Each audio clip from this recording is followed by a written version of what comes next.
Selamat siang atau selamat bertemu kembali di perkuliahan kali ini di perkuliahan dasar perwasitan. Saya akan mempresentasikan makalah yang saya buat lewat PowerPoint sebentar tentang perwasitan dalam olahraga tinju. Oke, saya langsung saja mempresentasikan. Perhatikan video berikut. Oke, saya langsung saja. Di sini saya akan membuat presentasi PowerPoint. Salam olahraga. Semoga teman-teman dan Bapak semua dalam keadaan sehat walafiat.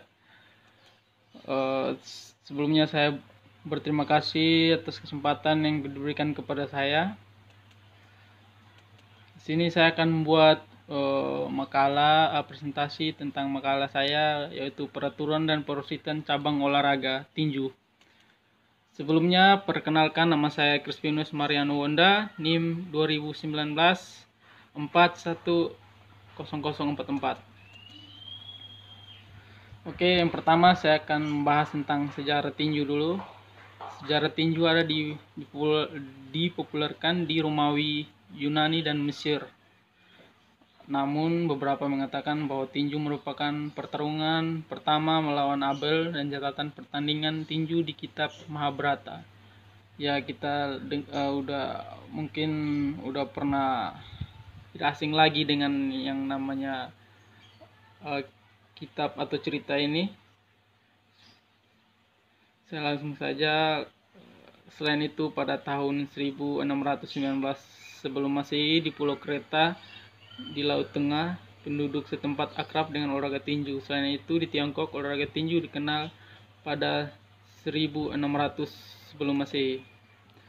Oke, langsung saja yang berikut, peraturan ketika bertanding. Di sini peraturan ketika seorang petinju yang harus disiapkan ketika bertanding. Yang pertama, tidak boleh memukul di belakang kepala. Terus yang kedua, tidak boleh memukul di area vital lawan atau alat kelamin.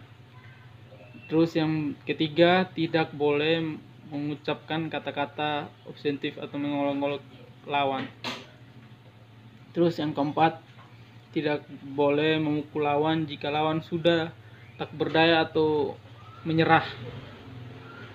Wasit, pemimpin pertandingan, mempunyai hak penuh dalam memimpin pertandingan. Atau yang di poin kelima ini, apa yang diputuskan wasit, seorang petinju harus menghargai putusan wasit. Oke, dan berikut, dalam pertandingan tinju ada istilah knockdown, atau merupakan keadaan petinju yang jatuh ke kanvas atau mat sering tinju karena pukulan lawan. Petinju yang jatuh menerima waktu dari wasit sampai hitungan 10 untuk kembali dan melanjutkan pertandingan. Apabila dalam hitungan 10 dia tidak angkat tangan atau menyerah, maka dianggap KO atau knockdown. Fasilitas yang disiapkan petinju dan pelatih ketika bertanding. Jadi di sini fasilitas atau alat-alat yang harus disiapkan oleh petinju sebelum bertanding itu apa saja? Yang pertama, hand wrap. Hand wrap itu gunanya untuk mengalas tangan agar tidak lecet ketika memakai sarung tinju. Terus protektor itu yang kita tahu sama dengan pengalas kemaluan, atau itu sejenis celana dalam ya, tapi itu ada tempurungnya nanti untuk mengalas kemaluan. Itu khusus untuk petinju laki-laki, pria ya. Kalau yang wanita tidak menggunakan protektor ya. Terus sepatu tinju ya, sepatu tinju di sini manfaatnya untuk sepatu tinju sini khusus dia untuk agar ketika kita bertanding tidak licin. Terus yang keempat, ini ada gum seal atau pengalas gigi, gunanya ya untuk tidak ada gesekan antara gusi dan gigi. Terus handuk ya untuk melap keringat, ini biasanya disiapkan oleh petinju, bisa juga oleh pelatih. Terus record book ya, atau buku rekor. Nah, di sini yang banyak orang atau jarang orang ketahui adalah record book. Record book ini adalah semacam buku rekor ya. Dia itu kecil, semacam buku raport. Jadi ketika seorang petinju tidak, atau ketika bertanding seorang petinju tidak membawa record book, maka dia tidak punya hak. Dan yang berikut, adapun beberapa hal yang diperhatikan wasit ketika memimpin pertandingan. Yang pertama, wasit memimpin pertandingan tidak boleh terlalu dekat dengan petinju yang sedang bertanding, atau jarak minimal 1 meter. Dan yang kedua, tidak boleh membelakangi petinju. Yang berikut, posisi wasit harus selalu menyamping dengan petinju yang sedang bertanding.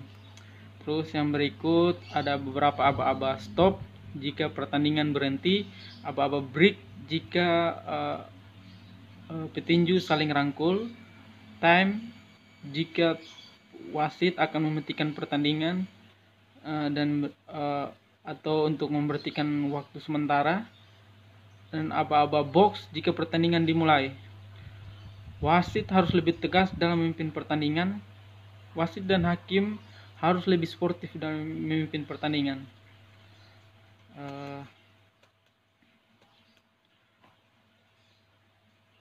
Dan yang berikut, tugas wasit, hakim, dan staf dalam pertandingan tinju. Jumlah orang yang terlibat dalam pertempuran selain petinju masih ada beberapa masing fungsinya. Mari kita lihat, ada beberapa fungsi dari wasit, hakim, dan staf. Yang pertama, wasit. Tugas wasit bertanggung jawab untuk mematuhi peraturan petinju, berada dalam ring tinju untuk mengendalikan pelaku atlet dan melakukan intervensi saat situasi menuntutnya. Atau wasit yang menuntun pertandingan, mengendalikan sebuah pertandingan. Dan di bawah ring ada 3 hakim juri yang menilai petinju yang sedang bertanding, dan ada timekeeper untuk mengatur waktu, dan ada tim medis untuk melakukan antisipasi ketika ada petinju yang cedera. Dan ada direktur teknik. Direktur teknik ini bertanggung jawab atas keputusan hakim, mengaji ulang dan mengumumkan hasil. Jadi ya, dari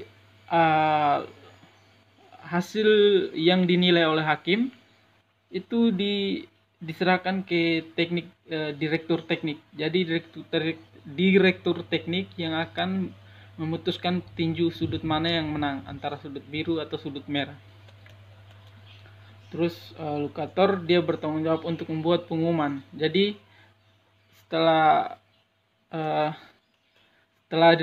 direktur teknik tadi memberi sebuah catatan, ada lokator yang memberi pengumuman atau beri pengumuman kepada wasit yang akan mengangkat tangan antara saat petinju yang menang nanti. Oke, dan berikut saya akan memutar video kontroversi atau pelatih ini yang akan membawa petinju di atas ring. Wasit di atas ring ketika memimpin sebuah pertandingan tinju. Oke, kita langsung lihat saja.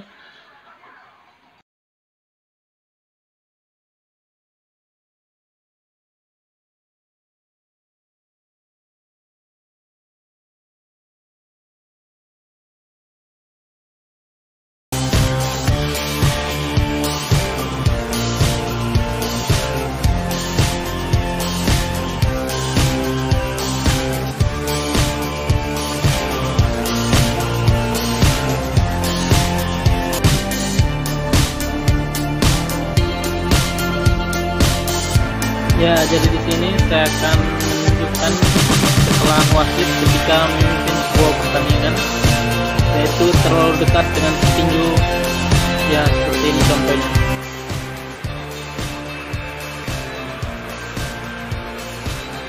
Ya, seperti ini juga, terlalu dekat dengan seorang petinju ketika bertanding.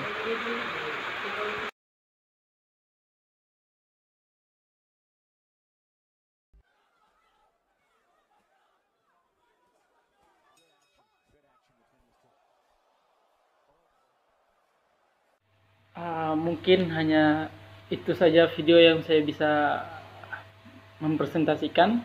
Jika ada kekurangan, jika ada kesalahan mohon dikoreksi. Sekian dan terima kasih. Terus berolahraga dan jaga imun tubuh. Salam olahraga.